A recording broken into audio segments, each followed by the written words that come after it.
अस्सलाम वालेकुम नाज़रीन, दिन भर की अहम खबरों के साथ पाकिस्तान लाइव में खुशामदीद। मैं हूँ मारिया नज़ीर। मैं हूँ अली डार और मैं हूँ शफक शहजाद। नाज़रीन, आज हम बड़े अहम डेवलपमेंट्स हैं जिन पर बात करेंगे। सबसे पहले हम बात करेंगे प्रैक्टिस एंड प्रोसीजर केस के हवाले से, जिसकी समाअत इस वक्त जारी है और अब देखना यह कि इस पर क्या फैसला मुतवक्किल है। बिल्कुल, इसकी समाअत जारी। इसके अलावा आपको बताएंगे कि इसराइल हमास जंग भी जारी है, क्या डेवलपमेंट ताज़ा तरीन है, कितनी अमवात हो चुकी हैं, कौन कौन सा मुल्क क्या बात कर रहा है, और इसके अलावा आपको ये बताएंगे कि अमरीका इस पर क्या करने जा रहा है, होगा क्या। बहुत सारी तफसीलात आपको उससे भी आगाह करेंगे। जी हाँ, साथ ही साथ ये भी बात करेंगे कि तेल की कीमतों में इजाफा हो गया है, इसके क्या असरात होंगे, इस पर हम गुफ्तगू करेंगे। और साथ ही साथ पाकिस्तानी टीम को भारत नहीं जाना चाहिए तो पर हम आज गुफ्तगू करेंगे अपने शो में। सबसे पहले हम बात करेंगे प्रैक्टिस एंड प्रोसीजर केस के। बिल्कुल ऐसे ही हमारी प्रैक्टिस एंड प्रोसीजर केस जिसकी समाअत इस वक्त जारी है। पार्लियामेंट्स रूल्स बना सकती, ना ही वो सुप्रीम कोर्ट के मामलात में मुदाखलत कर सकती है, इस किस्म की बात की गई। रूल्स बनाने के लिए कानून में तरमीम की जानी चाहिए, ये कहा गया। जस्टिस एजाजुल हसन की जानिब से सुप्रीम कोर्ट में प्रैक्टिस एंड प्रोसीजर केस पर समाअत जारी है। आइन के मुताबिक रूल्स बनाने के लिए पाबंदी का मतलब मौजूदा कानून के मुताबिक काम करना है। जस्टिस एजाजुल हसन के supreme court practice and procedure case की समाअत के दौरान रिमार्क्स बोले, आइन के मुताबिक रूल्स बनाने का इख्तियार सुप्रीम कोर्ट के पास है। सुप्रीम कोर्ट के रूल्स बनाने का इख्तियार आइन के मुताबिक ही है। जस्टिस मुनीब अख्तर ने कहा, आइन और कानून के मुताबिक रूल्स बनाने के लिए पाबंद करने का मतलब है कि मौजूदा कानून के मुताबिक रूल्स बनेंगे, हर चीज़ आइन के मुताबिक होगी। जस्टिस जमाल खान मंदुखेल ने रिमार्क्स दिए कि हम यहाँ आइन और कानून साजी की नीयत देख रहे हैं। अगर आइन साजों की नीयत देखनी है तो आर्टिकल 175 देखें। बिल्कुल, अगर आइन के हवाले से बात की जाए, आइन साजों ने मुकम्मल इख्तियार सुप्रीम कोर्ट को देना हो तो वाज़े तौर पर लिख देते। जस्टिस एजाजुल हसन की जानिब से भी अहम तरीन रिमार्क सामने आए इस केस पर। सुप्रीम कोर्ट में प्रैक्टिस एंड प्रोसीजरल केस की समाअत इस वक्त जारी है। आइन के मुताबिक रूल्स बनाने का इख्तियार सुप्रीम कोर्ट के पास है। जस्टिस एजाजुल हसन के अहम तरीन रिमार्क्स इस केस में सामने आए हैं। और इसके अलावा हम यहाँ आइन और कानून साजों की नीयत देख रहे हैं। जस्टिस जमाल मंदुखेल के रिमार्क्स, अगर आइन साजों की नीयत देखनी है तो आर्टिकल के हवाले से बात की गई कि आइन साजों ने मुकम्मल इख्तियार सुप्रीम कोर्ट को देना होता है। जी हाँ, इस वक्त ये अहम समाअत जारी है और अहम रिमार्क्स इस समाअत में दिए जा रहे हैं। Supreme court practice and procedure case की समाअत के दौरान चीफ जस्टिस ने अटॉर्नी जनरल को रोस्टन पर बुला लिया तो इम्तियाज सिद्दीकी ने दलाल के लिए वक्त ना देने पर एतराज उठा दिया, जिस पर चीफ जस्टिस और वकील इम्तियाज सिद्दीकी के दरमियान तलखी भी हुई। वकील इम्तियाज सिद्दीकी ने चीफ जस्टिस को मुखातिब करते हुए कहा कि आपने कहा था कि पहले हमें सुनेंगे फिर अटॉर्नी जनरल को सुनेंगे, हमें ना सुनना ना इंसाफी है। चीफ जस्टिस ने पूछा, हुक्मनामे में कहाँ लिखा है कि आपको अभी सुनना है? इम्तियाज सिद्दीक ने कहा कि आप हमारे साथ अपना सलूक देखें, जिस पर चीफ जस्टिस ने कहा कि कोई बात करने की तमीज़ भी होती है। पिछली समाअत का तमाम जजेस के दस्तखत के साथ हुक्मनामा जारी हुआ था, जिसमें दर्ज है कि इम्तियाज सिद्दीकी के दलाइल मुकम्मल हो चुके हैं। उन्होंने मजीद कहा कि मजीद दलाइल देना नहीं चाहते। वकील इम्तियाज सिद्दीकी ने कहा कि उनके साथी ख्वाजा तारिक रहीम आपके रवैये की वजह से आज अदालत नहीं आए। उन्होंने आपको पैगाम पहुंचाने का कहा है, जिस पर चीफ जस्टिस ने कहा कि आप अपने नशिस्त पर बैठ जाएं वरना मैं कुछ इशू करूं, जिस पर वकील इम्तियाज सिद्दीकी वापस नशिस्त पर बराजमान हो गए। इसी पर बात कर लेते हैं, हमें ज्वाइन के नुमाइंदा ओपिनियन शबीहा नकवी ने। शबीहा, अब तक की अदालती कार्रवाई का अहवाल बयान कीजिएगा।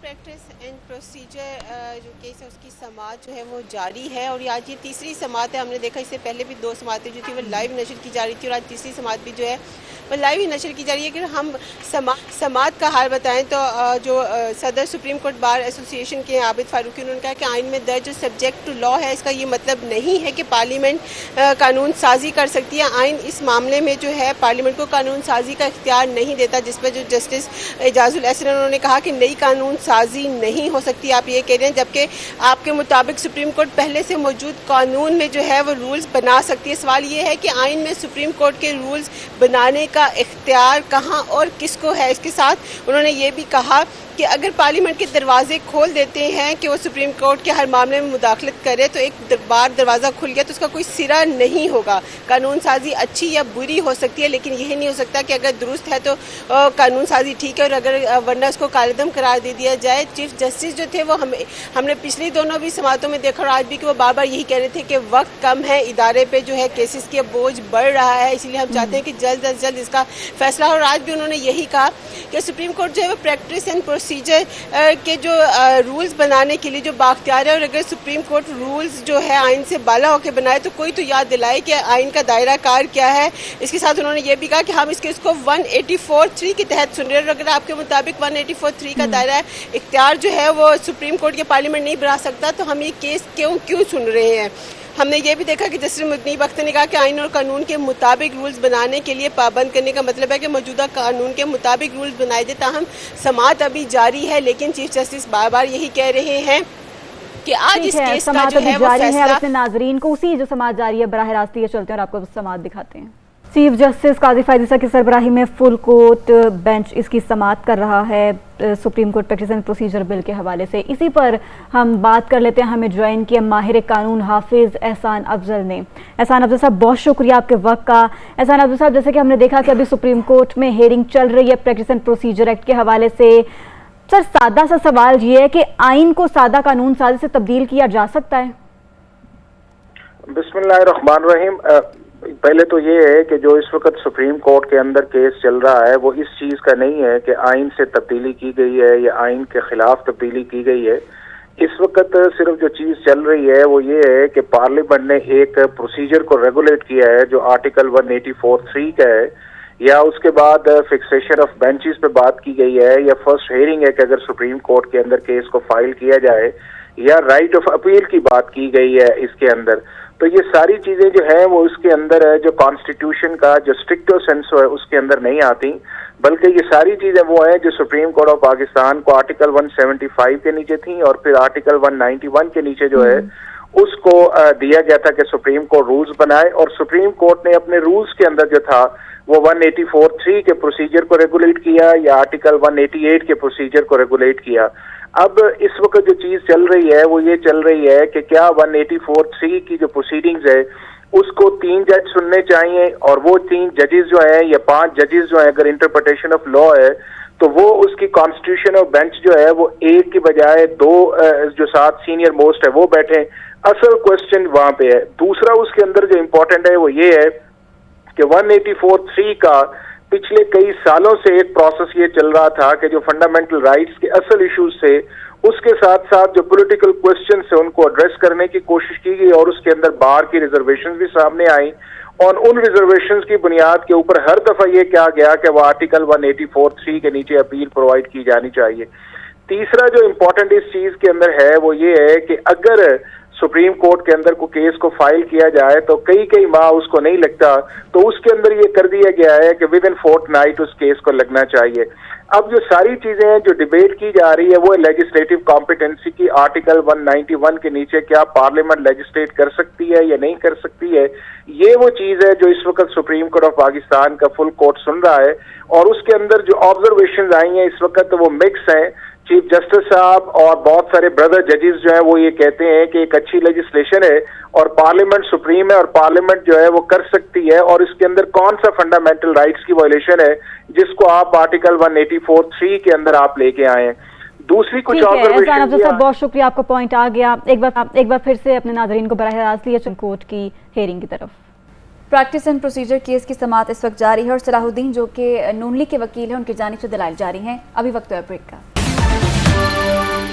वेलकम बैक नाज़रीन, पाकिस्तान लाइव के सेकंड आवर में खुशामदी। तो इस वक्त प्रैक्टिस एंड प्रोसीजर की अहम समाअत जारी है। जी शफर।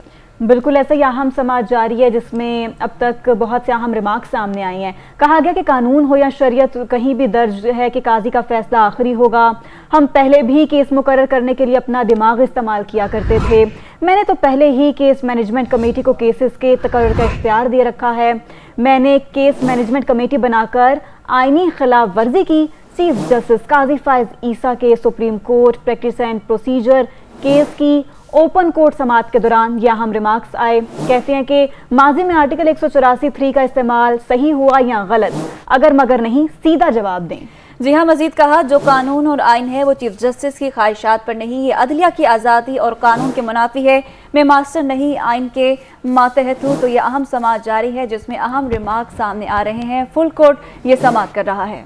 तीसरी समाअत है ये जस्टिस काजी फायज ईसा की सरबराही में और इसमें कहा जा रहा है कि कानून या शरीयत के रूप में कहाँ दर्ज है कि काजी का फैसला आखिरी होगा। हम पहले भी केस मुकर्रर करने के लिए अपना दिमाग इस्तेमाल किया करते थे। मैंने तो पहले ही केस मैनेजमेंट कमेटी को केसेस के तकर्रुर का इख्तियार दिया है।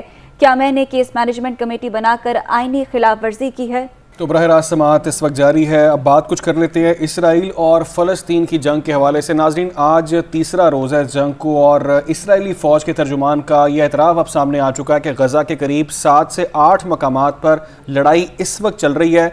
गैर मुल्की खबरसां इदारे के मुताबिक इसराइली फ़ौज के तर्जुमान ने यह कहा है कि हमास के कुछ जंगजू अब भी इसराइल में दाखिल हो सकते हैं।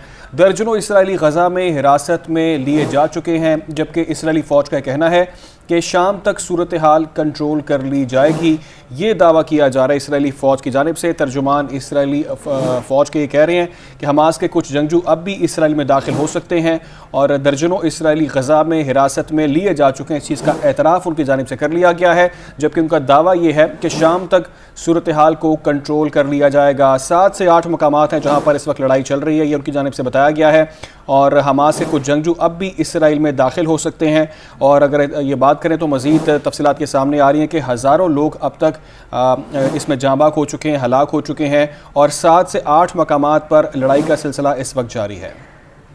तो इस वक्त ये लड़ाई का सिलसिला जारी और हमने देखा है कि इसमें काफ़ी हलाकतें भी हो रही हैं। आम जानें जो हैं, आम जो मासूम निहत्ते लोग हैं, उनकी जानें इसमें काफ़ी ज़ाया हो रही हैं। जंग से इसराइली मईशत लड़खड़ाने लगी है। बैंक ऑफ इसराइल ने पहली बार $30 अरब ओपन मार्केट में बेचने का ऐलान कर दिया है। तो ये डेवलपमेंट है, आपको जिससे बारे में आगाह कर रहे हैं कि बैंक ऑफ इसराइल के मुताबिक सूरत हाल और मार्केट्स का जायजा लेते रहेंगे। सूरत हाल के मुताबिक तमाम दस्तयाब तरीक़े अमल के साथ काम करेंगे। इसराइली बैंक का कहना है कि स्विप मैकेनिज्म के जरिए मार्केट में $15 अरब तक लिक्विडिटी फराहम करेंगे। बैंक ऑफ इसराइल के ऐलान से कबल इसराइली करेंसी की कदर 7.5 साल की कम तरीन सतह पर रिकॉर्ड की गई है। यकीनी तौर पर ऐसा ही है। बैंक ऑफ इसराइल का अब ये इकदाम हमास के हमलों के दौरान करेंसी की गिरती कदर संभालने के लिए किया गया है। तो दूसरी जानिब एक और अहम डेवलपमेंट ये सामने आई है कि हमास से जंग ने इसराइली मईशत को तो जहां पर शदीद धचका दिया ही है, वहीं दूसरी जानिब बैंक ऑफ इसराइल का पहली बार $30 अरब ओपन मार्केट में बेचने का ऐलान किया गया। उन्होंने कहा कि स्विप मैकेनिज्म से मार्केट में $15 अरब तक लिक्विडिटी फराहम करेंगे और इसके अलावा इसराइली करेंसी की कदर 7.5 साल के बाद एक दफ़ा फिर कम तरीन सतह पर पहुंच चुकी है। बात करते हैं चीन के हवाले से भी मौक़िफ़ सामने है कि चीन का कहना है कि वो इसराइल और फ़लस्तीन में शहरियों के खिलाफ जो तशद्दुद किया जा रहा है उसकी मुखालफत करता है, उसकी मज़म्मत करता है। फ्रांसीसी खबरसां इदारे का AFP ने ये चीनी वज़ारत ख़ारिजा के तर्जुमान के हवाले से बताया कि चीन फ़लस्तीन और इसराइल के दरमियान जो तनाज़ा इस वक्त चल रहा है, हालिया कशीदगी चल रही है, उस पर वो इंतहाई फ़िक्रमंद है। उनका मज़ीद कहना यह है कि बीजिंग तसादुम की वजह से आम शहरियों की हलाकतों पर गहरे दुख में है इस वक्त और शहरियों को नुकसान पहुँचाने वाले इक़दामात की मुखालिफत और मज़म्मत करता नज़र आ रहा है। तो ये मौक़िफ़ है चीन का इस जंग के हवाले से। जी हाँ, ऐसा ही है। ये मौक़िफ़ सामने आ रहे हैं मुख्तलिफ ममालिक की जानिब से। इसराइली फोर्सेस और हमास के दरमियान लड़ाई तीसरे रोज़ में दाखिल हो गई है। मकबूजा फ़लस्तीन पर सहूनी बर्बरियत जारी है। मजमूई हलाकतों की तादाद 1100 से तजावुज़ कर चुकी है। जंग में 700 इसराइली मारे जा चुके हैं। ये तस्दीक हो चुकी है। 413 फ़लस्तीनी शहीद हो गए। गज़ा में फ़ज़ाई हमलों से बेघर होने वाले फ़लस्तीनियों की तादाद 1,23,000 से तजावुज़ कर गई है। इसी अहम मामले पर अब बात करते हैं। हमारे साथ मौजूद हैं सैयद मोहम्मद अली, माहिर बैनुल-अक़वामी अमूर है। मोहम्मद अली साहब, बहुत शुक्रिया आपके वक्त के लिए। आज इस जंग का तीसरा रोज़ है। ये मामला आप भी देख रहे हैं, गुज़िश्ता 3 दिनों से मामला चल रहा है। अब तक की इतलात के मुताबिक तकरीबन 700 से ज़्यादा जो इसराइली हैं वो हलाक हो चुके हैं। 400 प्लस का फिगर आ रहा है। जो फ़लस्तीनी इसमें शहीद हो चुके हैं। मामला रुकता नज़र नहीं आ रहा, लेकिन जो सलामती काउंसिल का बड़ा एक अहम इजलास था वो हमने देखा कि बेनतीजा ख़त्म हो गया। क्या समझते हैं आप, ये जंग कहाँ, कब और कैसे रुकेगी? बहुत शुक्रिया जी। देखें, इसको जंग को 3 एतबार से देखा जा सकता है, सिफारती एतबार से, दिफाई एतबार से और सियासी एतबार से। देखें, सिफारती सतह पे तो जिस तरह आपने बताया, अभी सिक्योरिटी काउंसिल का जो इजलास हुआ है, चूंकि आप जानते हैं कि यूक्रेन की वॉर के बाद दुनिया जो है ना वो 2 बहुत बड़े पावर ब्लॉक्स में तकसीम होती हुई नजर आ रही है। एक मगरबी ताकतें, तो आप ये देख रहे हैं कि इसी मामले पे ये पोलराइजेशन मजीद नजर आई है सिक्योरिटी काउंसिल में। और अमेरिका, बरतानिया और फ्रांस ने चूंकि खुल के न सिर्फ फ़लस्तीनियों की मजम्मत की है बल्कि खुल के तमाम दिफाई और मिलिट्री सपोर्ट भी ऑफर की है इसराइल की। और जबकि चीन और रूस ने जोर दिया है जंगबंदी पे, और जो असल मसला है फ़लस्तीन की आज़ाद रियासत के क़याम का, उसके ऊपर जोर दिया है। तो बुनियादी बात यह है कि सिफारती सतह पे दुनिया का जो आला तरीन फैसला साज फोरम है, सिक्योरिटी काउंसिल यूनाइटेड नेशंस का, वहाँ भी कोई फैसला होता नज़र नहीं आ रहा। और उसकी वजह यह है कि सिफारती सतह पे मैं नहीं समझता कि फौरी तौर पे कुछ कोशिशें कामयाब होंगी। उसकी बुनियादी वजह यह है कि इस वक्त जंग को रोकने के अंदर जितनी एफर्ट होनी चाहिए, और जो बड़ी ताकतों में से कोई भी इस वक्त जंग रोकने पे जोर या तो दे नहीं रहा या देने की पोजीशन में नहीं है। देखें, रूस को भी अगर आप देखें तो रूस ने वही पोजीशन ली है जो कि पाकिस्तान की पोजीशन है, कि जनाब एक तो इंडिपेंडेंट रियासत कायम की जाए फ़लस्तीन की, 2 स्टेट सोल्यूशन हो, और उसके बॉर्डर्स भी वही हों जो कि 1967 से पहले के हैं, यानी कि 1967 के बाद जितने इलाके पे इसराइल ने कब्जा किया वो उससे दस्तबरदार हो, और बैतुल मुक़द्दस उसका परमानेंट दारुल हुकूमत हो। तो लेकिन कहने का मतलब ये है कि वो रूस भी ये चाहता है कि दुनिया की जो तवज्जो है वो यूक्रेन वॉर से हट के इस तरफ आए, ताकि इसराइल और अमेरिका का जो असर और रसूख है इस इलाके में, इस खित्ते में, वो कम हो सके। तो मैं ये अफसोस से कहना पड़ता है कि ऑल्दो के उनके सब्र का पैमाना लबरेज हो गया था फ़लस्तीनियों का, जिसके नतीजे में उन्होंने इतने बड़े पैमाने पे हमला किया। लेकिन देखें, ये वॉर चलती भी नज़र आ रही है, और कोई सिफारती कोशिशें मैं समझता हूँ और सिफारती फोरम भी कोई बहुत ज़्यादा मौसर नज़र नहीं आ रहे हैं। अलबत्ता कल का जो स्केल है वो मैं आपको बताना चाहता हूँ कि कल रात को इसराइली एयरफोर्स ने 240 जहाज़ों के जरिए 800 टारगेट्स पे, छोटा सा जो गजा है 350 स्क्वायर किलोमीटर का, उस पे 800 जगह पे बमबारी की है। तो अभी तो ये बहुत लंबी जंग चलेगी। 3 लाख जो उन्होंने फौज है इसराइल ने वो तलब कर ली है, और उसको न सिर्फ गजा के खिलाफ बल्कि शाम और लबनान की सरहदों पे भी तैनात करने का सिलसिला जारी है। तो मुझे यूं लगता है कि बतदरीज बदकिस्मती से हम एक बड़ी और तवील जंग की तरफ जा रहे हैं। बड़ी और तवील जंग की तरफ जा रहे हैं। इससे पहले आपने जिक्र किया मोहम्मद अली साहब यूक्रेन का। यूक्रेन और रशिया की जो जंग है उसमें हम देख रहे हैं कि अमेरिका ने किस तरह यूक्रेन का भरपूर साथ दिया। मिलिट्री असिस्टेंस थी या जो भी एड उनको प्रोवाइड करनी थी, बढ़ चढ़ कर उसमें अमेरिका ने साथ दिया। और इस जंग में भी हम देख रहे हैं कि अमेरिका ने यह ऐलान कर दिया कि वो जो जंगी बहरी बेड़े हैं वो भेज रहे हैं, सादो सामान, फौजी लड़ाका तैयारे, हथियार, तमाम चीज़ें वो प्रोवाइड कर रहा है। तो हम ये एक्सपेक्ट करते हैं या ये एक्सपेक्ट किया जाना चाहिए कि अमेरिका इस जंग के अंदर थोड़ा ये रोल प्ले करे कि इसको रोके या इसमें कोई पॉजिटिव रोल प्ले करे, वो इसको मजीद क्या बढ़ाना चाहता है इस जंग को? जी बिल्कुल, इसमें कोई शक नहीं है। इस बारे में मैं समझता हूँ कि ये एक तकलीफदेह हकीकत है कि अमेरिका इसराइल को अपना करीब तरीन हलीफ कहता है, बल्कि उनके जो वजीर खारजा हैं ब्लिंकन साहब, आप उनका ट्वीट देख लीजिए, वो तो हमास के लिए टेररिस्ट का लफ्ज इस्तेमाल करते हैं। तो अमेरिका, खुसूसन बरतानिया, फ्रांस, यूरोपियन यूनियन और भारत, ये बिल्कुल इसराइल के हलीफ हैं। वो चाहते हैं कि मसले फ़लस्तीन का हल जो है वो इसराइल के पॉइंट ऑफ व्यू से हो। और आप देखिए 1948 से लेके आज तक इसराइल जो एक छोटा सा रकबे पे मुश्तमिल था, आज वो बतदरीज पूरे फ़लस्तीन के मुख्तलिफ जगहों पे काबिज हो चुका है। तो उनके नज़दीक अमन या का मतलब ये है कि फ़लस्तीन जो है इसराइल की बालादस्ती, उसके कब्जे और उसके जुल्म सतम को बर्दाश्त भी करें और तस्लीम भी करें। तो मोहम्मद अली साहब, कता कलामी की माजरत, एक रहनुमाई फरमा दीजिएगा, एक यहाँ पर जरा एक रहनुमाई फरमाइएगा। हमास की जानिब से कुछ खबरें ऐसी चल रही हैं कि हमास ये क्लेम कर रहा है कि इसराइल ने गजा पर स्ट्राइक की है और उस स्ट्राइक के नतीजे में 4 जो इसराइली होस्टेजेस थे वो इसमें मारे गए हैं। ये ताज़ा खबर हम तक अभी पहुंची है, तो कैसा देखते हैं आप इस मामले को? ये खुद से इसराइल हमले कर रहा है गजा पर, अपने होस्टेजेस मार रहा है? देखिए, चूंकि गजा जो है वो 356 मुरब्बा स्क्वायर किलोमीटर का बहुत छोटा सा एरिया है, मतलब यूं समझें कि जो इस्लामाबाद का शहर है उसका 1/3 हिस्सा है, और उसमें 23 लाख लोग रहते हैं। तो it's very over crowded, high rise buildings हैं, अर्बन इलाका है पूरा, ठीक है। तो अब जब आप अंदाजा करें कि कल रात को 800 टारगेट्स पे 240 बमबार जहाजों ने वहां पे बमबारी की है, तो वहां पे बहुत सारे सैकड़ों शहादतें हुई हैं।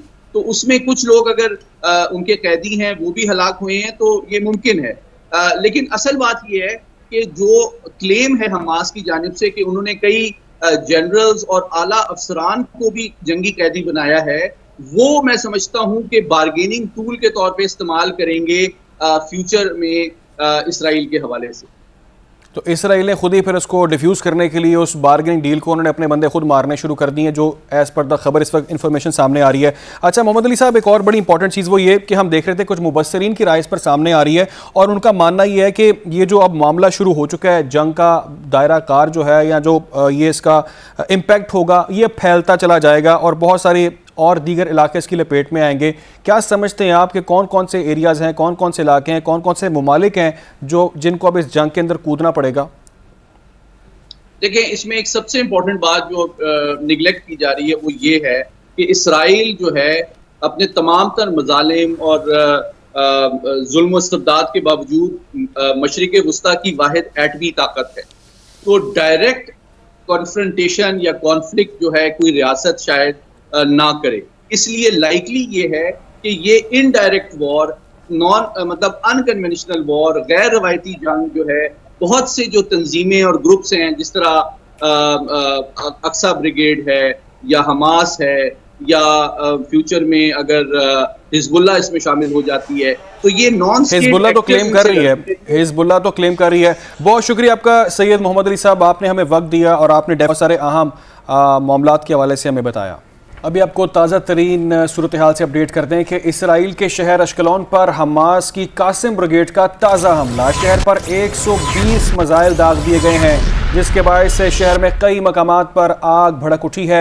हलाकतों का खदशा जाहिर किया जा रहा है। ये ताज़ा तरीन अपडेट है जिसे आपको अपडेट कर रहे हैं कि बता रहे हैं कि 120 मिसाइल अभी दागे गए हैं और आग लग चुकी है इसराइल के शहर अश्कलोन पर। हमास की कासिम ब्रिगेड का ये ताज़ा हमला है जिसके मनाजिर आप अपनी स्क्रीन्स पर देख सकते हैं। इसराइल का ये शहर अश्कलोन जहां पर 120 मिसाइल दागे हैं और कई मकामात पर इस वक्त ये आग भड़क उठी है। जी हाँ, ये मनाजिर भी आपने स्क्रीन्स पर देख सकते हैं कि हमास के मिसाइल हमला, ये 120 मिसाइल जो हैं वो दाग दिए गए हैं। इसराइल का ये शहर अश्कलोन जहां पर हमास की कासिम ब्रिगेड की जानिब से 120 मिसाइल दागे गए हैं। कई मकामात पर आग भी भड़क उठी है जिसके मनाजिर भी अपनी टेलीविजन स्क्रीन्स पर मुलाहिजा कर सकते हैं कि किस तरह धुएं के काले बादल उठ रहे हैं। 120 के करीब ये मिसाइल थे जो दागे गए हैं अश्कलोन शहर पर, इसराइल के अश्कलोन शहर पर हमास के कासिम ब्रिगेड की जानिब से। कशीदगी इस वक्त जंग की सूरत इख्तियार कर चुकी है। इसराइल के शहर अश्कलोन पर हमास की कासिम ब्रिगेड का ताज़ा ये हमला है। शहर पर 120 मिसाइल दागे गए हैं जिसके बायस शहर में कई मकामात पर आग भड़क उठी है। हलाकतों का खदशा जाहिर किया जा रहा है। इस वक्त के मनाजिर आप स्क्रीन पर देख सकते हैं। बिल्डिंग्स जो हैं वो तबाह हो चुकी हैं, गाड़ियां तबाह हो चुकी हैं, इंसानी जानें जो हैं इन मिसाइलों में जो हैं वो ज़ाया हो चुकी हैं। इसराइल के शहर अश्कलोन पर हमास की कासिम ब्रिगेड का ताज़ा हमला हुआ है। शहर पर 120 मिसाइल दागे गए हैं।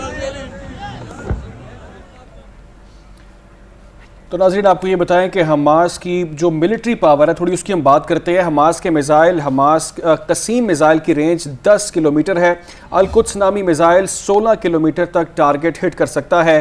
ग्राड मिसाइल और सजील मिसाइल 55 किलोमीटर तक दागा जा सकता है। इसके अलावा अल-फजर 100 किलोमीटर तक टारगेट को निशाना बना सकता है। हमास के चंद मिसाइल 120 से 200 किलोमीटर की रेंज भी रखते हैं। इसके अलावा नाज़रीन हमास के मिसाइल यरूशलेम और तल अबीब तक को निशाना बनाने की सलाहियत रखते हैं। ये तमाम तफसीलात है इनकी मिलिट्री पावर की अगर हम बात करें। यहाँ पर वक्त हुआ ब्रेक का, आप हमारे साथ रहें। वेलकम बैक नाज़रीन। खेल के मैदान से खबर है कि आईसीसी की ऑफिशियल ब्रॉडकास्टर और पाकिस्तानी सहाफ़ी ज़ैनब अब्बास धमकियों के बाद भारत छोड़कर दुबई पहुंच गई हैं। ज़ैनब अब्बास के खिलाफ भारत की मकामी अदालत में साइबर क्राइम की दरख्वास्त दायर की गई थी। ज़ैनब अब्बास की माजी में इंडिया मुखालिफ ट्वीट करने पर धमकियां भी दी गई हैं। तो ज़ैनब अब्बास के खिलाफ ये केस दायर किया गया है। आईसीसी की ऑफिशियल ब्रॉडकास्टर और पाकिस्तानी सहाफ़ी ज़ैनब अब्बास धमकियों के बाद भारत छोड़कर दुबई पहुंच गई हैं। ज़ैनब अब्बास के खिलाफ भारत की मकामी अदालत में साइबर क्राइम की दरख्वास्त दायर की गई है। ज़ैनब अब्बास को माजी में इंडिया मुखालिफ ट्वीट करने पर धमकियां दी गई थी। इसी पर बात करने के लिए हमारे साथ मौजूद हैं चौधरी अशरफ। चौधरी, सबसे पहले तो हमें इस मामले के हवाले से बताइएगा, इसका बैकग्राउंड क्या है? जो आपको पता है कि कश्मीर पाकिस्तान की शहरक है और जब भी कोई किसी पाकिस्तान जब भी कश्मीर का मामला आता है तो हम बड़े संजीदा होते हैं और कश्मीर के हवाले से हम कोई कंप्रोमाइज नहीं करते। भारत ने जो कश्मीर के हवाले से जो पॉलिसी इख्तियार की रखी थी, उस हवाले से जो ज़ैनब अब्बास है उसने कश्मीरियों के साथ इज़हार यकजहती माजी में किया था, उस ट्वीट्स की थी। उसी ट्वीट्स की बिना पर उनके जो एक मकामी वकील थे, एडवोकेट, उन्होंने अदालत से रुजू किया और साइबर क्राइम के तहत उन्होंने FIR अंदराज करने के लिए मुख्तलिफ दफात के तहत ज़ैनब अब्बास के खिलाफ FIR अंदराज करने के लिए दरख्वास्त। इस पर उनको प्रेशर डाला गया और उनको कहा गया कि आपके खिलाफ FIR दर्ज कर रहे हैं और आप फौरी तौर पर यहाँ से मुल्क छोड़ दें। तो ज़ैनब अब्बास क्योंकि ICC की इस वक्त प्रेजेंटर है और पाकिस्तान की नुमाइंदगी कर रही हैं ICC में, तो ये बड़ा अफसोसनाक वाक़या हुआ। वहाँ पर पहले ही पाकिस्तानी मीडिया और जर्नलिस्टों को वीज़े जारी होने का मामला जो अभी तक हवा में लटका हुआ है और किसी तौर पर भी पता नहीं कि पाकिस्तानी सहाफ़ियों को वीज़े मिलेंगे या नहीं। एक ऐसी ही सूरत में कि पाकिस्तान की एक ऐसी सहाफ़ी जो प्रेजेंटर बन चुकी है। अच्छा चौधरी अशरफ साहब, ये बात क्लियर कीजिएगा कि भारत की जानिब से कहा गया उनको भारत छोड़ने का, उसके बाद वो भारत से दुबई चली गई और ये दरख्वास्त किसकी जानिब से दायर की गई है, ये चीज़ स्पेसिफिकली बताइएगा। जी बिल्कुल, एक भारतीय वकील हैं अडवाणी, उनके जानब से ये दरख्वास्त मकामी अदालत में दायर की गई थी और उसी दरख्वास्त की बिना पर जो ICC को भी कहा गया था और BCC इस हवाले से आगाह किया गया था और ICC को ये कहा गया था कि ये क्योंकि भारत मुखालिफ इसने वहाँ पर ट्वीट्स की हैं, वैसे तो उनकी ट्वीट्स जो थी वो कश्मीरियों के हक में थी, लेकिन भारत समझता है कि वो भारत के खिलाफ ट्वीट्स थी, तो जिसकी बिना पर उन्होंने BCCI को भी कहा। BCCI ने इस हवाले से ICC को कहा कि ये आपकी प्रेजेंटर है, इसको फौरी तौर पर यहाँ से या तो आप वापस मुल्क भिजवा दें या इसकी जो खिदमात है वो उसके बाद जो है वो दुबई पहुंच गई हैं। बहुत शुक्रिया चौधरी अशरफ हमारे साथ मौजूद है, हमें इस हवाले से बता रहे थे इसका मामला क्या था, ये बैकग्राउंड क्या था। खेलों के मैदान से एक और खबर है कि निगरान वज़ीर दाखिला सिंध हारिस नवाज कहते हैं कि उनकी नज़र में पाकिस्तानी टीम को भारत नहीं जाना चाहिए था। बिल्कुल ऐसा ही है। उन्होंने कहा कि अब जब टीम भारत में मौजूद है तो सिक्योरिटी भारतीय हुकूमत की जिम्मेदारी है। वो मीडिया से गुफ्तगू कर रहे थे, उन्होंने मजीद क्या कहा ये एक दफ़ा उनकी ज़ुबानी सुन लेते हैं। ऑफ द ओपिनियन कि हमें टीम नहीं भेजनी चाहिए थी, लेकिन अगर गई है तो then it is responsibility of हुकूमत इंडिया की बारी है कि they have to ensure security not only of the all people but किसी भी क्रिकेट टीम की जो गई हुई है। हमारे पास जो टीमें आती हैं आपके सामने हमने उनको पूरी VVIP सिक्योरिटी दी है और अल्लाह के शुक्र से पिछले 2 साल में कोई ऐसा हादसा नहीं हुआ। लाइकवाइज वी विल इंश्योर, और मेरी ज़ाहिर है कि हमारी हुकूमत भी उनसे बात कर रही है, जो भी थ्रेट है it is their responsibility they have to ensure कि वहाँ पर फुल प्रूफ सिक्योरिटी प्रोवाइड की जाए और क्रिकेट टीम बिल्कुल बाहिफाजत मुल्क वापस आनी चाहिए। अच्छा, देखा जाए तो यकीनन इस वक्त सिक्योरिटी के इश्यूज भी भारत के अंदर हैं, जिसके बाद हमारे निगरान वज़ीर आला सिंध की जानिब से ये बयान सामने आया कि सिक्योरिटी जो है वो भारत की जिम्मेदारी। बिल्कुल ऐसे वो जो एक ईमेल मौसूल हुआ था भारत को, उसके बाद सोच रहा था कि कितनी ये पैथेटिक चीज़ है, कितनी अफसोसनाक चीज़ है कि आपके मुल्क में आप किसी को सिक्योरिटी प्रोवाइड नहीं कर सकते। चलें आप मान लिया आप वीज़े प्रोवाइड नहीं कर सकते शायकीन क्रिकेट को या जो भी आपके मुल्क में सहाफ़ी आना चाहते हैं, लेकिन दूसरी जानब जो वहाँ पर लोग मौजूद हैं उनको धमकियाँ दी जा रही हैं। आप अपने मुल्क का पहले हाल देखें कि आप अपने मुल्क के अंदर स्टेडियम आपका उड़ाने की बातें वहाँ पर चल रही हैं और आपके यहाँ पर जो लोग आते हैं और अपने ज़ाती ट्वीट्स अगर वो कर रहे हैं, उनका एक नैरेटिव है, तो बजाय से कि आप उनको वहाँ पर सिक्योरिटी प्रोवाइड करें, आप वहाँ से उनको ये मजबूर कर रहे हैं धमकियाँ दिलाकर छोड़ के चले जाएं। ऐसे यही कोई टीम पाकिस्तान आती है तो भारत की जानिब से कहा जाता है कि बादशाहों की तरह हमें प्रोटोकॉल दिया गया है, सिक्योरिटी हम देखते हैं कि रोड्स किस तरह ब्लॉक कर दी जाती हैं टीम को सेव करने के लिए। लेकिन फिर हम वही बात करते हैं कि प्रोटोकॉल होता है ना, BCCI का अमल दखल जो है वो किस हद तक है और ICC कितना बेबस है कि वो वहाँ पर एक ऐसे वेन्यू पर मैच करवा रही हैं जहाँ पर आपकी एक ब्रॉडकास्टर है, प्रेजेंटर है, वहाँ पर ये सलूक चल रहा है। खैर आगे बढ़ते हैं नाजरीन। Pakistan cricket team world cup में अपना दूसरा मैच कल श्रीलंका के खिलाफ खेलने जा रही है। कौमी शाहीनों ने पहले मैच में नीदरलैंड को शिकस्त देकर टूर्नामेंट का कामयाब आगाज़ कर रखा है। श्रीलंका के खिलाफ मैदान ये हैदराबाद का राजीव गांधी स्टेडियम है जहाँ पर सजेगा। मज़ीद जानते हैं चौधरी अशरफ से। ये कि कल पाकिस्तान का जो दूसरा मैच है उसमें क्या होता है, इस पर भी बात करेंगे, कुछ और हम डेवलपमेंट्स पर भी बात करेंगे, लेकिन अभी वक्त तो एक ब्रेक का। जी जनाब, पाकिस्तान लाइव में एक बार फिर से खुश आमदीद। क्रिकेट के हवाले से, वर्ल्ड कप के हवाले से हम बात करें थे और एक अभी ताज़ा तरीन एक जो डेवलपमेंट है वो ये सामने है कि आईसीसी की ऑफिशियल ब्रॉडकास्टर और पाकिस्तानी सहाफ़ी ज़ैनब अब्बास धमकियों के बाद भारत छोड़कर दुबई पहुंच गई हैं। ज़ैनब अब्बास के खिलाफ भारत की मुकामी अदालत में साइबर क्राइम की दरख्वास्त दायर की गई। इसके अलावा ज़ैनब अब्बास को माजी में इंडिया मुखालिफ ट्वीट करने पर धमकियाँ भी दी गई हैं। तो ये मामला है। बिल्कुल, ये बहुत ही अफसोसनाक मामला है। ज़ैनब अब्बास के खिलाफ भारत की मकामी अदालत में साइबर क्राइम की दरख्वास्त दायर की गई। एक ट्वीट उनकी जानिब से किया गया जिसको ये बुनियाद बनाया गया। ज़ैनब अब्बास को माजी में इंडिया मुखालिफ ट्वीट करने पर धमकियां दी जा रही थी। भारत में कोई नई बात नहीं है, मामूल की बात है वहाँ पर धमकियां देना। आईसीसी ब्रॉडकास्टर और पाकिस्तानी सहाफ़ी ज़ैनब अब्बास ने धमकियों के बायस भारत छोड़ दिया है। भारत से वो रवाना हो गई हैं। ज़ैनब अब्बास के खिलाफ भारत की मकामी अदालत में साइबर क्राइम की दरख्वास्त दायर की गई थी जिसके बाद उन्होंने भारत को छोड़ दिया है। और इससे पहले भी हमने देखा बहुत सारी चीज़ें ऐसी मुतनाज़ रही कि वहाँ पर कभी स्टेडियम उड़ाने की बातें वहाँ पर चलती रही। अगर हम देखें वहाँ पर शायकीन क्रिकेट, तो शायकीन क्रिकेट को भी वहाँ पर वीज़े जारी नहीं किए गए, सहाफ़ियों को वीज़े वहाँ पर जारी नहीं किए गए।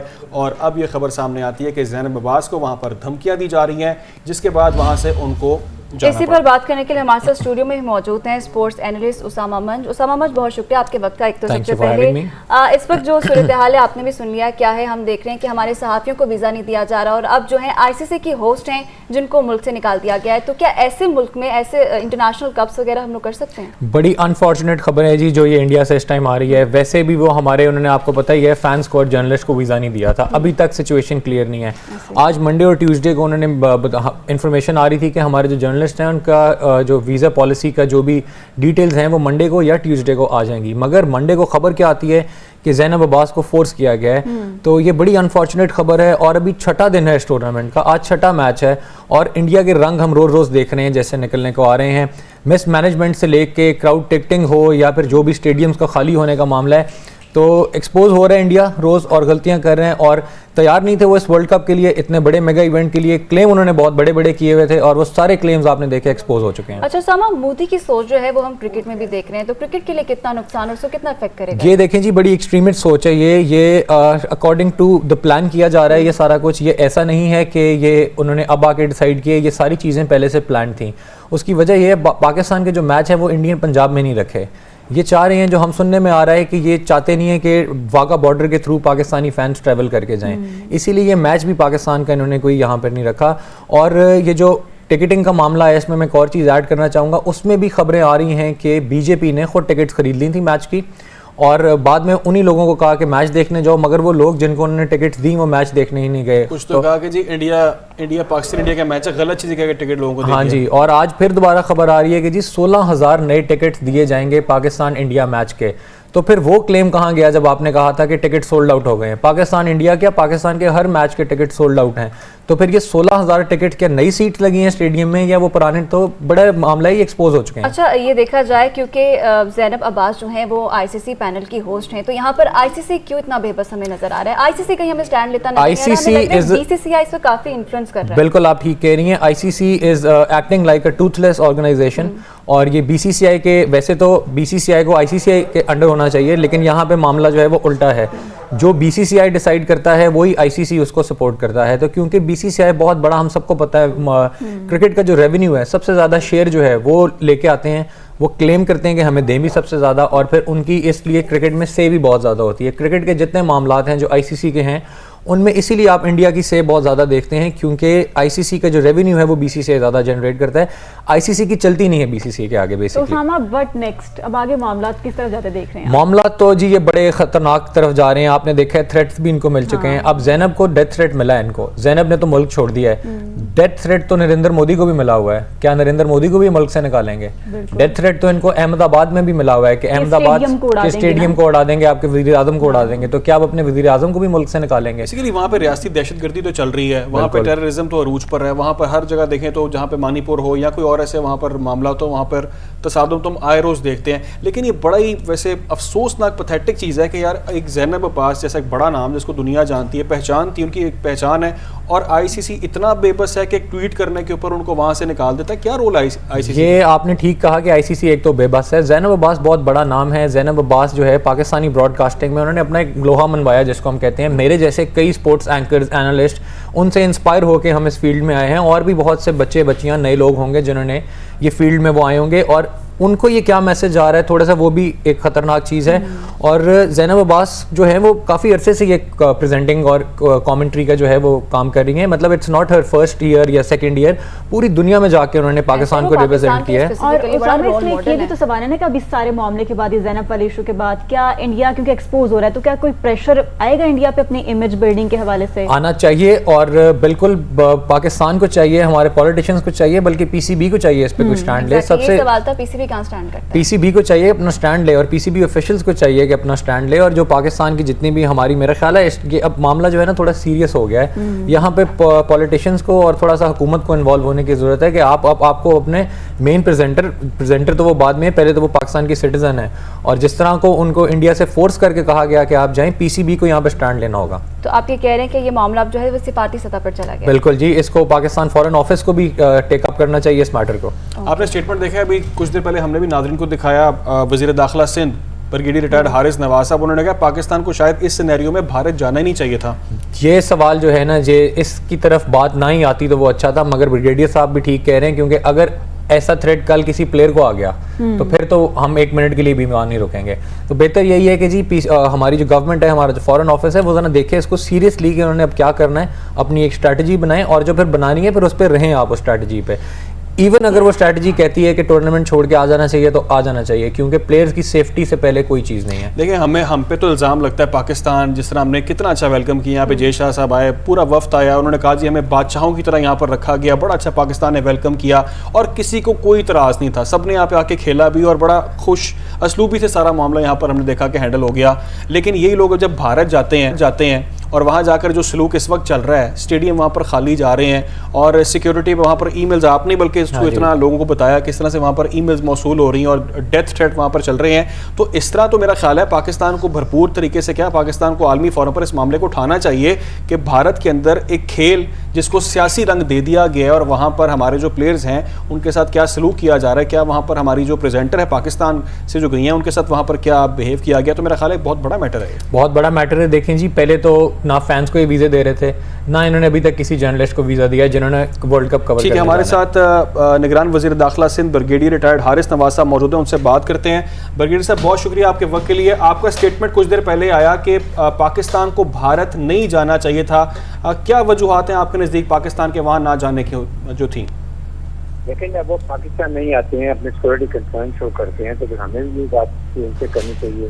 अभी जिस तरह ये ज़ैनब की बात कर रहे हैं कि अगर वहाँ थ्रेट से वापस नहीं, एक्चुअली आई फील कि बहुत ही नामुनासिब रवैया है इंडियन गवर्नमेंट का, और बल्कि टॉक टू हाई कमिश्नर हमारे जो इंडिया में है, वहाँ जाती हैं, वहाँ बात करती हैं, वो उनसे ऑक्सी केस पे तब किया जाता है। तो थोड़ी भी क्राइम में जाते और हमें हमारे साथियों को ये जो है थ्रेट करना शुरू कर देंगे। I feel it's not as from that, we should have reported to high commissioner Pakistan, और वो उसको मैटर को लेके चलते जब तक वहाँ पे चलती है। ब्रिगेडियर साहब, जिस तरह से मशहूर है, बड़ा नाम है ज़ैनब अब्बास, और बड़ी है वो अच्छी वहाँ पर रिपोर्टिंग करती हैं, ब्रॉडकास्टिंग करती हैं, इस तरह से वहाँ पर भारत में उनको डेथ थ्रेट्स मिलना, और वहाँ पर हमने देखा कि सिर्फ उन्होंने एक ट्वीट कुछ किए जो कि उनका राइट है, उनका ओपिनियन है, वो शेयर कर सकती है अपने ज़ाती प्लेटफॉर्म पे, लेकिन उनको मजबूर कर दिया गया कि वो भारत छोड़कर वहाँ से चली जाएँ। तो इस तरह के माहौल के अंदर किस तरह से हम जो है वो खेल सकते हैं पड़ोसी मुल्क में जाके? देखिए, ये इंडिया की बड़ी पुरानी आदत है, इनके रॉ की आदत है, इन सब की आदत है कि ये हरासमेंट क्रिएट करते हैं। जिनों के लिए पाकिस्तान में चाहते हैं हम ना इसकी रिपोर्टिंग कर सकें वहाँ से, ना हम वहाँ पर जाके हमें थर्ड हो अंडर प्रेशर खेलने और तो अच्छी परफॉर्मेंस दिखा सके, सब इनकी प्रैक्टिस है। आई पर्सनली फील के इंडियन गवर्नमेंट और रॉ जो है ये इस वक्त बिल्कुल रोग एलिमेंट बन चुके हैं, इनको किसी की परवाह नहीं है। और ये हुकूमत पाकिस्तान से बात करनी चाहिए कि आपने कैसे ये प्लेटफॉर्म पर सपोर्ट करें, एलवार उसके कराएं, साइबरक्राइम में जाकर रिपोर्ट कर रहे हैं, वो अपनी सहाफत की जिम्मेदारियाँ पूरी कर रही हैं, इसलिए इसको हम सख्त अल्फाज में शदीद तंजीब करते हैं और इनको ऐसी बातें नहीं करनी चाहिए। और I feel Zainab should have gone to high commissioner, वहाँ बताती है कोई करने की जरूरत नहीं है, इतनी यहाँ नहीं उनकी नतीजे उनको रद्द कर लेते। एंड आई डोंट अंडरस्टैंड उनके कंसर्न, ज़्यादा लेडियाँ वहाँ गई हुई हैं, बट अदरवाइज ये हाईली डिप्लोरेबल कंडेमनेबल हरकत है जो इंडियन गवर्नमेंट ने की है, इंडियन वहाँ पे जो लॉयड ने की है।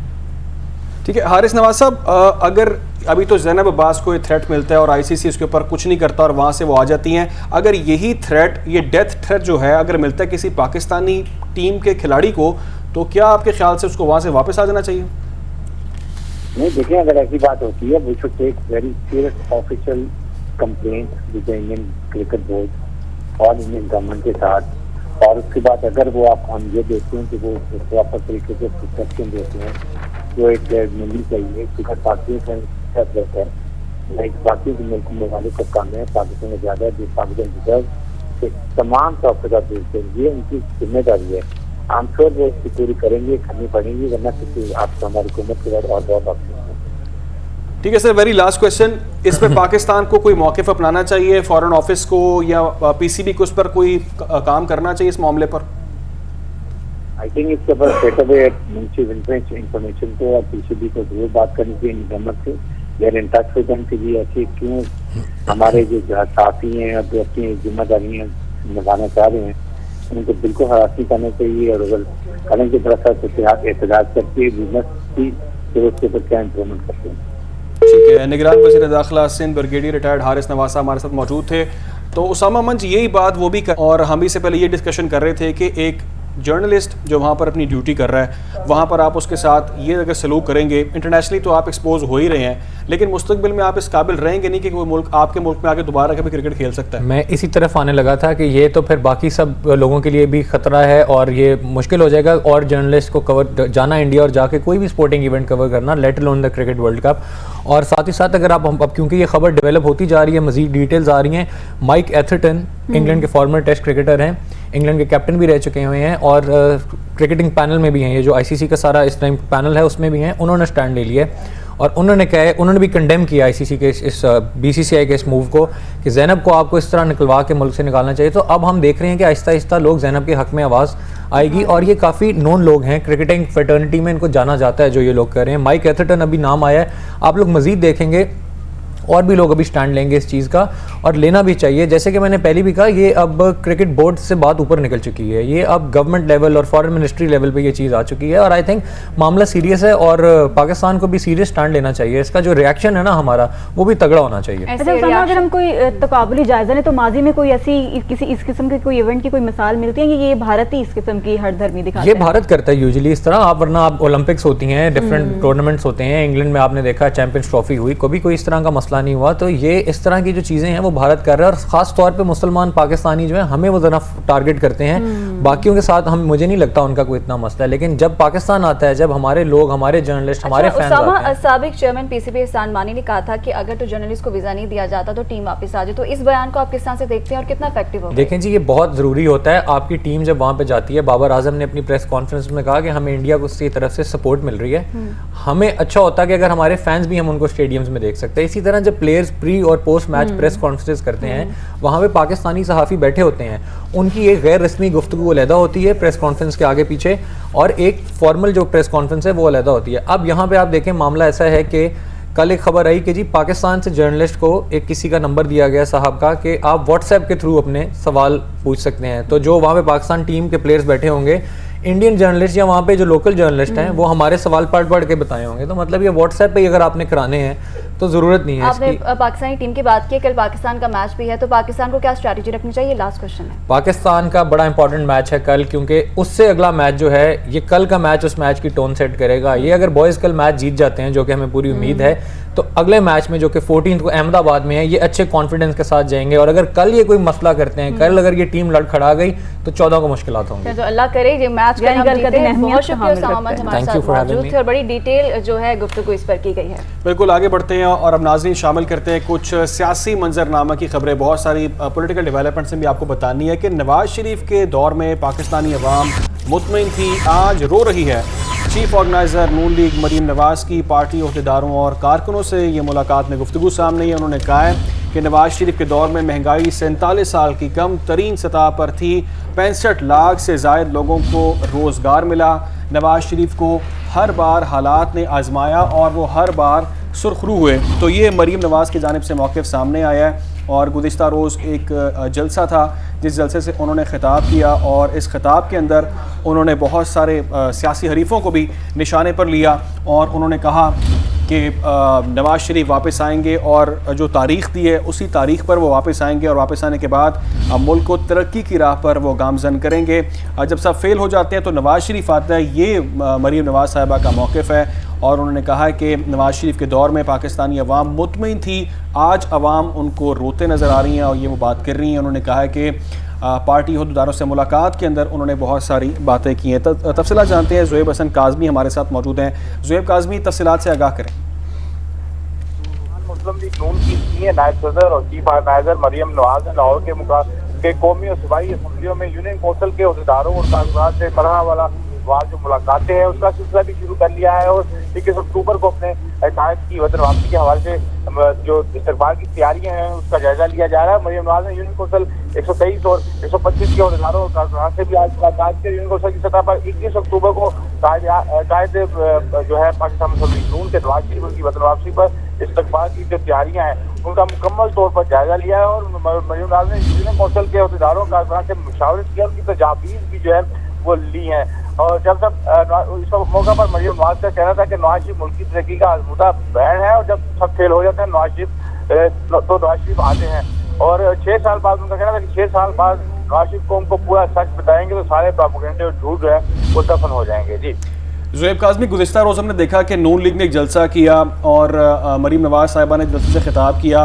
क्या तफसीलात हैं, क्या प्लान है नून लीग का, क्या मज़ीद जलसे होने जा रहे हैं, कोई अवामी राब्ता मुहिम मज़ीद भी होगी, क्या तारीख है उसकी? जी बिल्कुल, पाकिस्तान मुस्लिम लीग नून जो है वो न सिर्फ लाहौर बल्कि पंजाब भर में इस वक्त सरगर्म है। पंजाब भर के दीगर और KPK के और दीगर जो सूबे हैं वहाँ पे भी पाकिस्तान मुस्लिम लीग नून के मुल्क शहरों में जलसे वर्कर कन्वेंशन का सिलसिला जारी है। गुज़िश्ता रोज लाहौर में भी एक मुस्लिम लीग नून ने पावर शो दिखाया और आज भी पाकिस्तान मुस्लिम लीग नून का जो है वो मुस्लिम मुलाकातें जो है मरीम नवाज की जानिब से भी जारी हैं, जबकि कल भी पाकिस्तान मुस्लिम लीग नून लाहौर में एक वर्कर कन्वेंशन जो है वो करने जा रही है। तो तैयारियों के हवाले से पाकिस्तान मुस्लिम लीग नून जो है अपने कायद के इस्तकबाल की जो 21 अक्टूबर को तैयारियां और जलसा का जो एहतमाम किया जा रहा है मीनार पाकिस्तान में, तो उसके पावर शो के लिए जो है वो खूब तैयारियां जारी हैं और जो वर्कर कन्वेंशन है, जो मुलाकातें हैं कायदीन की रहनुमाओं की, वो अपने अपने हल्के में तमाम लोग जो है वो कर रहे हैं। ठीक है ज़ुहैब हसन काज़मी, आपने तफसीलन हमें अपडेट कर दिया, बहुत शुक्रिया। तो मुस्लिम लीग नून इस वक्त काफी मुतहरिक है, कॉर्नर मीटिंग्स चल रही हैं, मुशावरती इजलास चल रहे हैं, जलसे चल रहे हैं, तो इस वक्त दिखाई दे रही है। हमने देखा कि पिछले काफी अरसे से वो मंजर आम से गायब थी, लेकिन अब जैसे ही नवाज शरीफ की वापसी की डेट आई है तो वो और एक चीज कंफर्म हो चुकी है कि नवाज शरीफ शादरा में गायब नहीं थी वो, बल्कि अब सामने आना शुरू हो चुकी हैं और वो जलसों से खिताब कर रही हैं। इसी वाले से मजीद बात करेंगे इस ब्रेक के बाद। Welcome back. अब कुछ एक दफ़ा मौसम के हवाले से बात कर रहे थे, क्योंकि सियासत के हवाले से, खेलों के हवाले से, फिर अदालती कार्रवाइयों के हवाले से तो हमने बात की है। कुछ मौसम का हाल जान लेते हैं। इस्लामाबाद में बारिश के बाद मौसम ने अंगड़ाई ले ली है। कर रहे थे कि ऐसे लग रहा है जैसे मौसम चेंज होने वाला है और वो कुछ इस किस्म की वाइब्स आ रही है ना अली, तो ये खबर इस्लामाबाद से भी कुछ इसी किस्म की खबर। इसी पर मजीद तफसीलात लेंगे किरण खान से।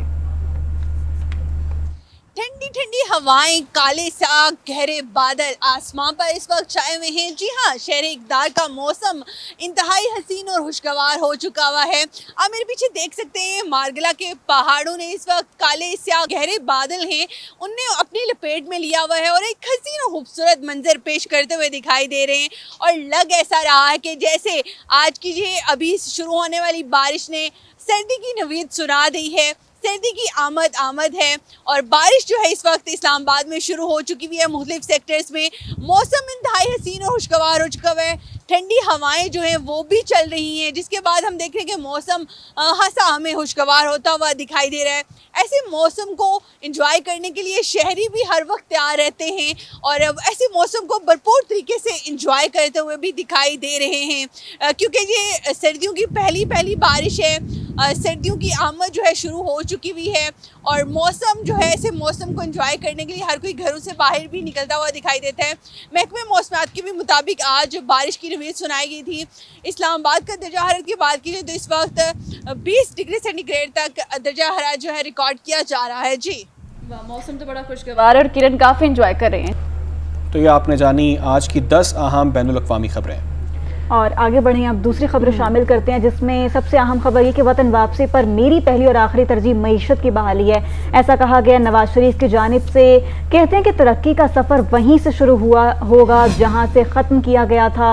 उन्होंने मजीद कहा कि पाकिस्तान को मौशी मैदान में मुस्तहकम करने के लिए सबको अपना किरदार अदा करना होगा। अवाम वोट की ताकत से एहतसाब करेंगे, ये कहा गया है नवाज शरीफ की जानिब से। मईशत को ठीक करने का एक बयानिया बनाया जा रहा है नवाज शरीफ की जानिब से। अब देखना ये कि जब वो वापस आते हैं तो ये बयानिया किस तरह पेनिट्रेट करता है। मईशत की बहाली जो है इनकी तरजीह है। अब देखना है कि क्या वो रोड मैप लेकर आते हैं। 21 अक्टूबर को नवाज शरीफ ने वापस आना है और सबको उनका इंतजार है। बिल्कुल ऐसा ही है, लेकिन नैरेटिव उनका जो सामने है, उन्होंने कहा मईशत हमारा पहले भी प्लान था और मईशत हमारा अब भी प्लान है, लेकिन इससे पहले कुछ और मौक़िफ़ था। कुछ सवालात उठ रहे हैं जब ये मईशत के हवाले से बयानिया बनाया जा रहा है कि अगर मईशत का बयानिया बनाना था और मईशत पर आपने काम करना था तो 16 माह शहबाज शरीफ की हुकूमत थी। यही वाला प्लान जो आप अब लेके आ रहे हैं ये आप अपने भाई को देते ताकि भाई की इतनी अच्छी कारकर्दगी होती कि अब आपको बयानिया बनाने की ज़रूरत ही ना पड़ती। अब वोट के लिए सिर्फ कारकर्दगी काफ़ी होती। लेकिन बहरहाल क्या कहा जा सकता है, अब देखना ये कि जब वो वापस आएंगे तो ये बयानिया आवाम को बैलेट बॉक्स तक लेकर जाएगा या नहीं। बिल्कुल आपने जो कहा, इसके अलावा एक और अहम चीज़ ये है कि हमने देखा कि नवाज शरीफ साहब पहले इंतकाम की बात कर रहे थे या बयानिया उनका वो था कि जिसमें वो चाहते थे एहतसाब किया जाए, कुछ लोगों का कुछ नाम थे, लेकिन उन्होंने कहा कि हमारा पहले भी जो टास्क था या हमारा पहले भी जो प्लान था या बयानिया था वो मईशत से शुरू हुआ और अब वो ये बात कर रहे हैं कि वो मईशत पर ही जाकर आगे बढ़ेगा। साबिक वज़ीर आज़म शहबाज शरीफ ने नवाज शरीफ की वापसी को मुल्क के लिए खुशाइंद का। इसी पर बात करते हैं, हमारे साथ नून लीग के सीनियर रहनुमा रोहेल असगर साहब मौजूद हैं। रोहेल असगर साहब, बहुत शुक्रिया आपके वक्त के लिए। सबसे पहले ये कहिएगा कि नवाज शरीफ साहब 21 तारीख को ही वापस आ रहे हैं, इस प्लान में कोई चेंज तो नहीं है? नहीं, मेरा ख्याल है जब तक मैं बल्कि आज ही सुबह पहुंचूंगा वापस लाहौर है जी। तो मैंने जब जी शेख साहब, आपकी आवाज़ आ रही है आपको ठीक तरह से? आवाज़ आ रही, मेरी आवाज़ आ रही है आपको? जी जी, आपकी आवाज़ आ रही है। मैं लंदन से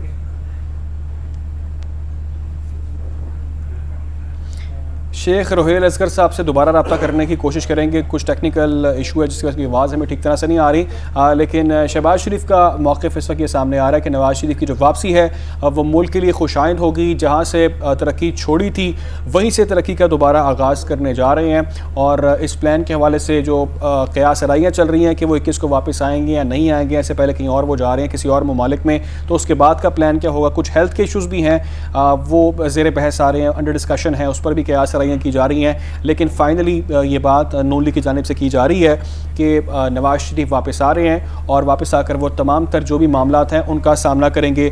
शेख साहब, आपको आवाज़ आ रही है?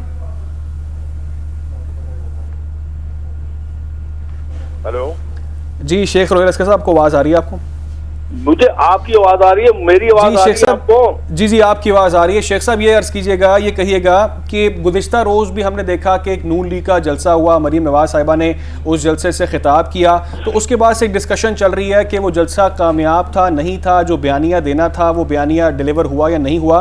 क्या समझते हैं आप, जो अवामी ताकत का मुजाहरा था वो नज़र आया उसके अंदर, वो टास्क पूरा हो गया? तो मैं आज पहुंचा, मैंने वैसे वो देखा नहीं है, ना मुझे पता है, ना मैं इस किस्म की कोई डिस्कशन करता हूँ और ना ही मुझे इस किस्म का कोई शौक है,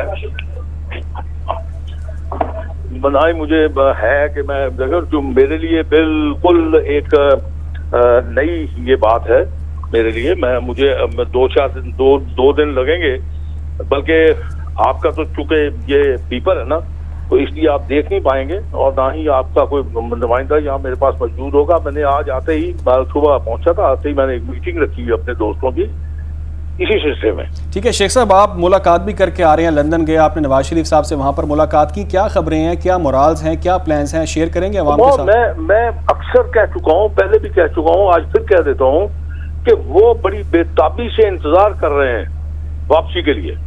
मैंने जो महसूस किया जी, सच्ची बात है, जो मैंने उनके अल्फाज देखे हैं, जो मैंने उनके तासरात सुने हैं, जैसे वो दोस्तों से अपनी गुफ्तगू करते हैं, उससे तो मुझे यूं लगता है कि वो इस बात पे बहुत ज्यादा बेताब हैं कि 21 तारीख आए और वो फौरी तौर पे अपने मुल्क में। हाँ, और इसमें कोई छब्बे की बात भी नहीं है, उनका अपना मुल्क है, उन्होंने इस मुल्क के लिए बहुत कुछ दिया है, बड़ी कैद और सौबंद की बर्दाश्त की है उन्हें बहुत सारी तकलीफें बर्दाश्त की हैं, तो वो तो बेताब है। मैंने जो महसूस किया जी मुलाकात में वो तो यही है। और अच्छा, कुछ शेख साहब कुछ खबरें हमने देखा कि वो सामने आई कि उनके हेल्थ के इश्यूज अब भी हैं, कोई रिपोर्ट भी जमा करवाएगी उनके हेल्थ के हवाले से लाहौर हाई कोर्ट के अंदर, तो तबीयत कैसी है मियाँ साहब की? अच्छा, मैं आपसे गुजारिश करूं इस बारे में, हमें असल पे ना आदत पड़ गई है मनफी पहलू ढूंढने की, हर बात में हम मनफी पहलू देखते हैं। ये रिपोर्ट कोई नई बात नहीं है, असल में आप इस बात को समझने की कोशिश नहीं करते कि हुआ ये है कि हाई कोर्ट ने ये अपने हुक्मनामे में जारी किया था कि मियाँ साहब अपनी हेल्थ रिपोर्ट जो है हर महीने में वो हाई कोर्ट में जमा करवाएंगे। ये उसी का एक तसलसल है। अब लोग इसको गलत रंग दे देते हैं, इसलिए कि 21 तारीख क्योंकि मियाँ साहब की वापसी है, उन्होंने उसके साथ उसको नफी कर दिया। अगर यही मुस्बत सोचें तो मेरे ख्याल में इस इशू पे तो बात ही नहीं होएगी, इसलिए कोई नई बात तो नहीं है इस पे, तो मेरे ख्याल में किसी किस्म की कोई बहस मुबासा होना ही नहीं चाहिए। ये तो हाई कोर्ट की एक कंडीशन है जो आपने पूरी कर दी मियाँ साहब ने। ठीक है, शेख रोहेल असगर साहब हमारे साथ मौजूद थे, नून लीग से आपका तामी रहनुमा। उनका कहना है कि नवाज शरीफ साहब वापस आने के लिए बेचैन है, बेताब है और 21 तारीख को ही वो वापस आए। उनके सपोर्टर्स भी बेताब है कि नवाज शरीफ जो हैं वो जल्द वतन वापस आए। नाज़रीन, एक बार फिर आपको सुप्रीम कोर्ट लिए चलते हैं जहाँ पर प्रैक्टिस एंड प्रोसीजर की समाअत जारी है। प्रैक्टिस एंड प्रोसीजर केस की समाअत इस वक्त जारी है। बैरिस्टर सलाहुद्दीन जो कि वकील हैं नून लीग के, उनकी जानिब से इस वक्त दलाइल दिए जा रहे हैं। और आज के पाकिस्तान लाइव से इतना ही, इजाज़त दीजिए। देखते रहिए PNN।